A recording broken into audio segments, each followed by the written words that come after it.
E a gente já começa falando sobre o assunto do dia, a questão do IOF, o Ministério da Fazenda. Um dia após o anúncio do bloqueio de 31 bilhões de reais do orçamento e de novas medidas para equilibrar as contas públicas, o ministro da Fazenda, Fernando Haddad, afirmou que o governo revogou parte do decreto que aumentou o Imposto sobre Operações Financeiras, o IOF, por uma necessidade técnica.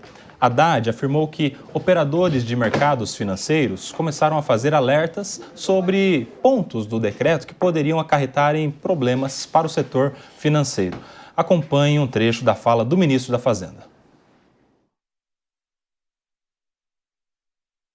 Depois do anúncio de ontem, às 17 horas, nós recebemos uma série de subsídios de pessoas que operam nos mercados, salientando que aquilo poderia acarretar algum tipo de problema e passar uma mensagem que não era a desejada pelo Ministério da Fazenda. E como essa questão é muito pontual, uma vez que nós anunciamos um conjunto de medidas da ordem de mais de 50 bilhões de reais ontem. Esse item é um item muito residual desse acervo, desse conjunto de medidas. E nós entendemos que, pelas informações recebidas, valia a pena fazer uma revisão desse item para evitar especulações sobre objetivos que não são próprios da Fazenda nem do governo. O decreto anunciado pelo governo mantém em zero a alíquota do IOF sobre aplicações de investimentos de fundos nacionais no exterior. O antigo texto previa uma alta de 3,5% no imposto. O ministro afirmou em coletiva de imprensa que as alterações não afetam a grande massa. A gente também vai acompanhar. Crédito pessoa física está totalmente excluído da medida. Então, consignado, cheque especial, cartão de crédito, está tudo excluído da medida. Não tem nada que afete o CPF das pessoas. No Congresso Nacional, o líder da oposição na Câmara, deputado Zucco, apresentou um requerimento para convocar o ministro Haddad para dar explicações à Comissão de Fiscalização Financeira e Controle.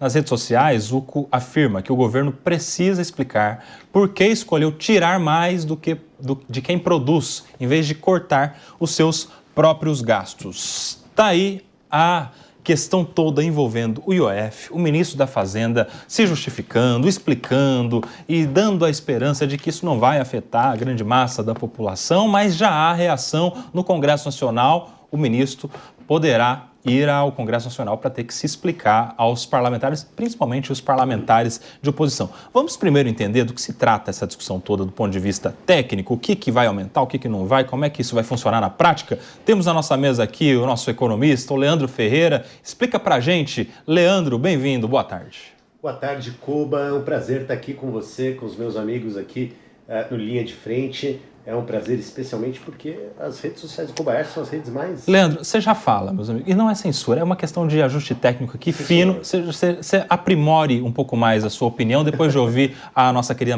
Maria De Carli, que vai falar a partir de agora. Vai lá, ótimo. Fala aí, vai. Boa tarde, tudo bom, gente? Um prazer estar aqui hoje com vocês.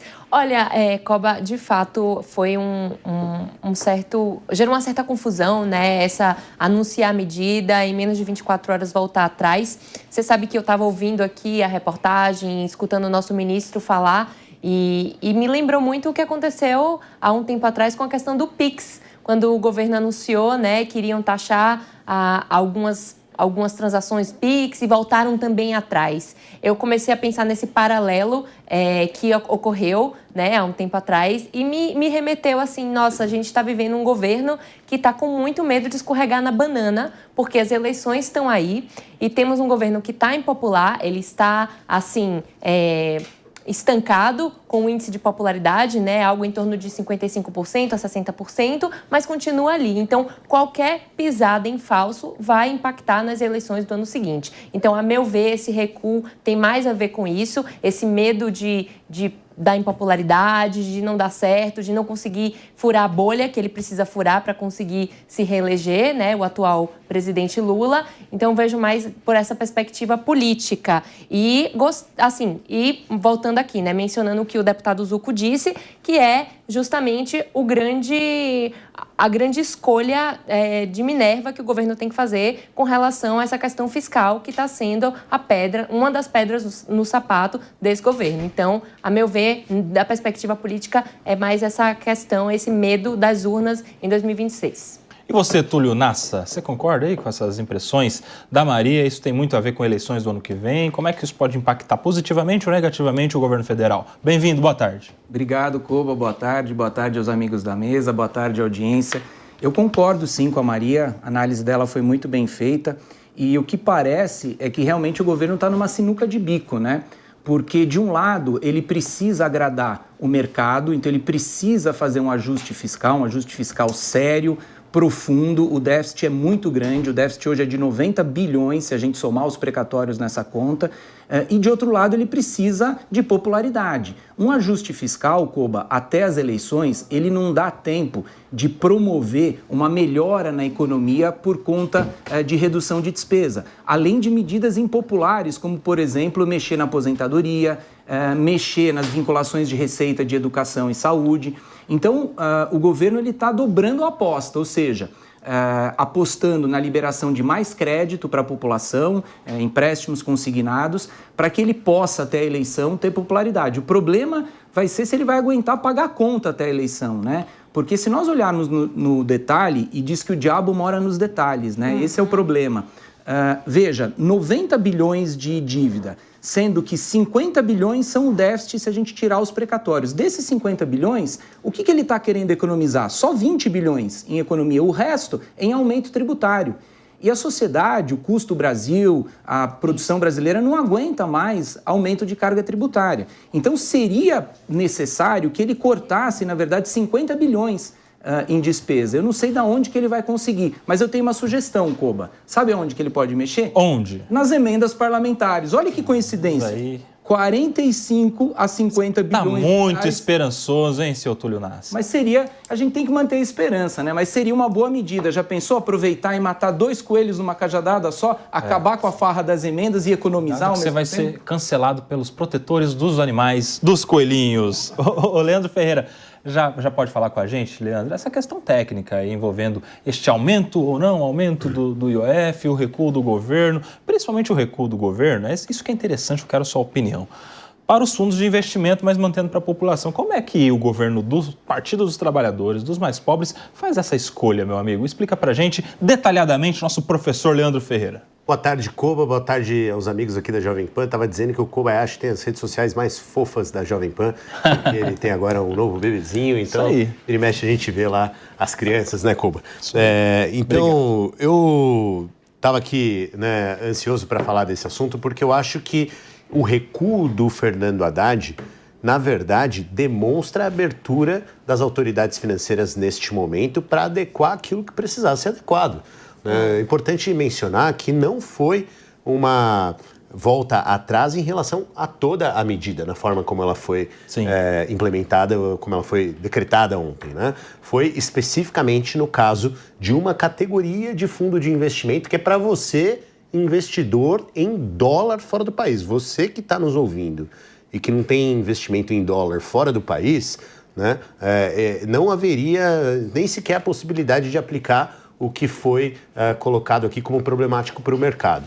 Né? Mas como esses investimentos trazem retorno para o país, foi importante fazer essa adequação. Mas o que diz o resto da medida? O restante do texto diz que as pessoas físicas não vão ter mudança nenhuma, mas os empresários que fazem operações de crédito, ou seja, pegam um empréstimo acima de R$100 mil, vão ter que pagar um imposto igual a você, cidadão, pessoa física. Porque, na verdade, está equiparando o imposto sobre operações financeiras, que é esse tal IOF, ao imposto que a pessoa física paga. O que acontece hoje é que muita gente usa suas empresas para fazer giro de caixa, inclusive pessoal, fazendo empréstimos, pagando IOF mais barato, justamente porque sabe se fizesse isso como pessoa física, pagaria mais. Então é uma equalização, é um equilíbrio, né? São medidas que precisam de transparência, é o que foi feito, inclusive porque iguala para todo mundo, Só que quem estava mais baixo, muito mais baixo, metade do que pagam as pessoas físicas, metade do que você e eu pagamos no imposto do cartão de crédito, por exemplo, eram os grandes empresários, né? A única, para você ter ideia, assim, a única categoria que é mais próximo de uma pessoa comum é o empresário que tem uma empresa no Simples que tiver um empréstimo acima de 10 mil reais. Aí vai pagar, ao invés de R$ 88, R$ 195 de imposto no ano inteiro, né? Então, me parece que é uma medida correta para equilibrar as contas, porque nós estamos vivendo um momento em que o dinheiro sai do Brasil, né? E a gente precisa garantir que ele possa ficar para baixar o dólar e para ter um impacto na inflação. No resumo, você está elogiando a conduta do Haddad. A medida Esse movimento todo é elogiável para você. Eu acho elogiável a medida inicial de instituir um equilíbrio nas alíquotas de IOF e acho elogioso também que ele tenha voltado atrás naquilo que precisou ser corrigido e tenha feito isso rapidamente, né? E a gente não pode esquecer que junto com esse anúncio do IOF foi anunciado, Túlio, não era um corte de 20 bilhões, um corte de 31 bilhões e meio. Né? Que ficou muito acima, inclusive, das expectativas do mercado, fazendo com que a Bolsa ontem tivesse quebrado um recorde de negociação de papéis. Eu quero saber a sua opinião, Cíntia, porque o Leandro está elogiando, está falando que isso tudo é muito bom. Isso mostra como o governo está aberto à contribuição do mercado financeiro. Esse recuo não é o atestado claro de que cometeu ali uma besteira e está tendo que voltar atrás. Não, isso aí é, pelo contrário, segundo a visão do Leandro. Faz sentido, é uma estratégia. É uma estratégia até para valorizar a relação do Ministério da Fazenda com o mercado. Explica para a gente a sua visão, o seu ponto de vista, Cíntia Nunes. Vamos lá, primeiro, boa tarde. Boa tarde. Boa tarde a você que nos assiste, boa tarde aos meus colegas de bancada, sempre um prazer. Eu penso que, é claro, concordo com o Leandro na medida em que ele diz é uma amostra que se está disposto a modificar aquilo que não ia dar certo. Mas eu percebo que me parece algo como um balão de ensaio que o governo faz, então a gente coloca, vamos lá. Se ninguém reclamar, vai passar. E de imposto em imposto, a sociedade brasileira vai ficando assim mais do que achatada. Ela está já quase com uma inviabilidade financeira. E eu falo de nós que somos os contribuintes, assim, que a todo momento vamos pagar conta de luz para que se faça benesses. Nós estamos aí o tempo todo com um aumento de carga tributária. E na hora que o governo falou, a gente faz, depois se ninguém reclamar, passa, a hora que se viu que isso não é bem assim, aí vem com o discurso de que foi uma questão técnica. Lógico que corrigir é melhor do que não corrigir, demorar para corrigir é melhor, é pior, né? Se a gente demora, isso vai ficando aí colocando como uma instabilidade financeira, bolsa, dólar, mas só isso ontem já teve alteração. Um anúncio que não deu 24 horas já teve que, vamos cometer uma má reação, pleonasmo aqui, né? Voltar atrás. E uma má reação, não é isso? Reação de mercados, algo que foi muito ruim. Então, realmente eu vejo assim, como um governo que vem de um ministério que tem exatamente o papel de fazer esse estudo e já sabendo por questões anteriores de outros anúncios que repercutiram muito mal, deveria pensar muito antes de se tentar fazer um balão de ensaio dessa forma. Eu não vejo nada como positivo, apenas ao fato de ter corrigido, né? E o restante da medida, agora, quando a gente tiver o anúncio do que de fato vai ser cortado, congelado, aí a gente pode dizer melhor se a medida é de todo boa ou não. Agora eu quero saber o seguinte, quero saber, na opinião de vocês, se foi uma medida assodada, se foi muito apressado o governo em sair anunciando, sem antes chamar todo mundo que poderia contribuir com isso, para conversar, para dialogar, para dar em todos os setores as suas contribuições para isso. Como é que vocês veem essa medida atropelada ou não do governo? Você acha que está no tempo adequado ou foi muito apressadinho o Ministério da Fazenda, Leandro Ferreira? Olha, eu acho que mais do que apressado foi mal combinado, né? Eu acho que isso sim, se quiser dizer que o Fernando Haddad se complica na comunicação, especialmente pública, né? Que o Ministério surpreendeu ou que houve ali uma coisa bem mal realizada, que foi aquela entrevista coletiva em que o Fernando Haddad estava presente com a Simone Tebet, anunciou o corte de 31 bilhões, que de fato ainda não foi detalhado, né, Cíntia? Mas é o compromisso do governo a cortar 31 bilhões. E aí o Haddad sai da reunião e a coisa do OEF fica para os secretários anunciarem, né? Então, esse tipo de coisa, mal pensado, eu acho que poderia ter sido muito melhor. Embora eu seja, assim, um discípulo do Fernando Haddad, eu acho que nessas horas ele pisa na bola, né? Poderia se comunicar melhor, se programar melhor. Ele estava em voo, saiu de Brasília, veio para São Paulo enquanto a Bolsa estava subindo e descendo ao mesmo tempo, né? Então, eu acho que essas coisas poderiam ter sido melhor encaixado. Agora, no geral, eu acho que a medida tem sim a sua razão de ser. E você, Túlio? Olha, Koba, eu penso um pouco diferente do Leandro, vamos colocar assim, respeitando, óbvio, a posição dele, porque o problema é que o buraco é mais embaixo. Parece a história da formiguinha e do elefante. O Haddad voltar atrás na questão do IOF, nos investimentos no exterior, é um ponto positivo, mas representa a formiguinha. De novo, vamos prestar atenção nos números, o diabo mora nos detalhes. Qual é o déficit público hoje?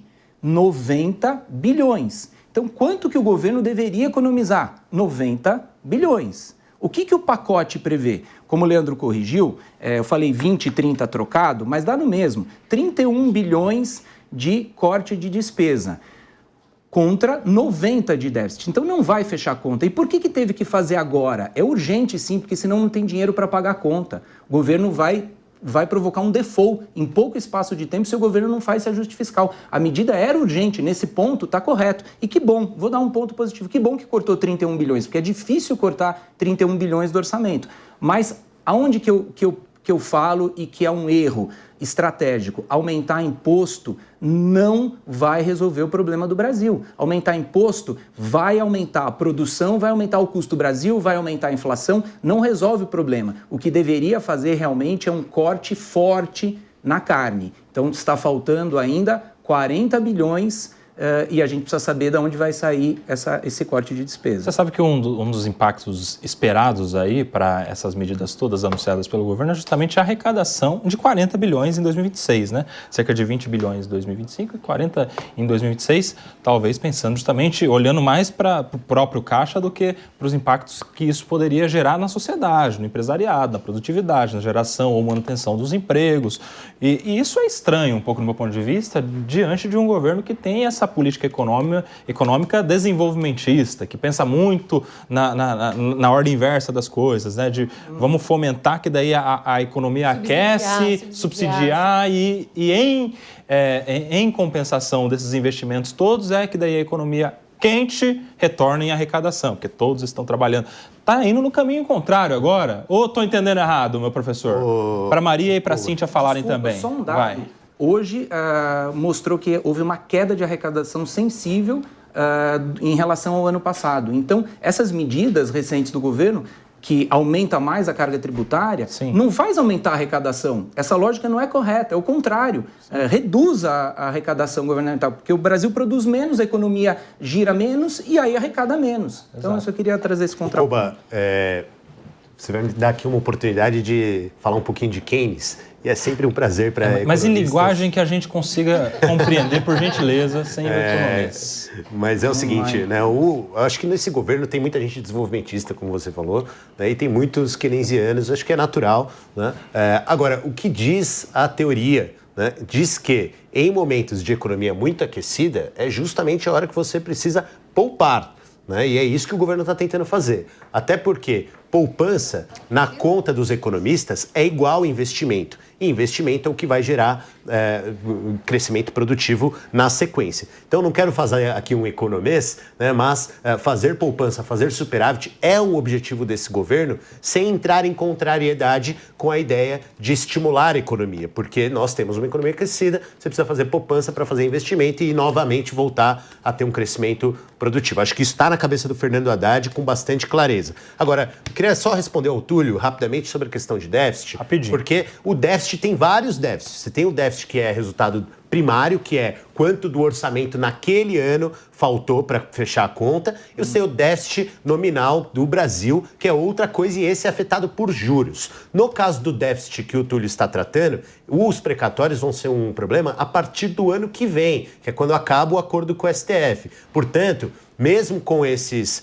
cortes e aumento de IOF não atingindo os 90 bilhões que o Túlio menciona, não se estará descumprindo a lei de diretrizes orçamentárias para que tenhamos um déficit zero para o resultado primário deste ano. Esse foi mais economia, Escobar. Desculpa, mas precisava responder meu colega Túlio. Bom, muito bem. A gente vai está se revirando do túmulo agora, só queria dizer. A gente vai seguir acompanhando. Certamente isso aí vai ter mais desdobramentos, né? A gente já teve aí um vai e volta do governo e a gente traz aqui assim que tivermos mais novidades.